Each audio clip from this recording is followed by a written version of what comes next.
Do you know many people are having trouble with flashing keys on their Siemens iQ700 WI14W540ES washing machine's display?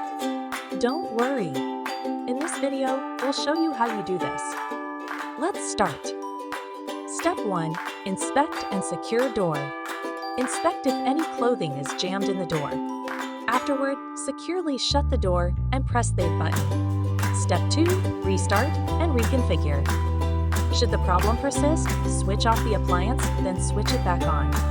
Reconfigure and start a program. Step 3. Wait for normalization. If the symbol still blinks, it denotes high temperature or water level. Hang on till it normalizes, then press the button. Step 4. Check water supply. When you see a lit symbol, ensure the cold water tap is open fully. Check for pinched or trapped supply hose. Clean the filter for low water pressure.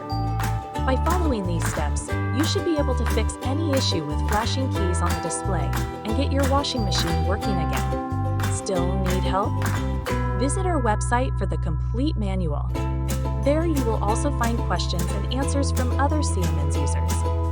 Did you find this video helpful? By subscribing, you help us continue to answer users' questions. So, subscribe to our channel. Thanks for watching, and see you in the next video.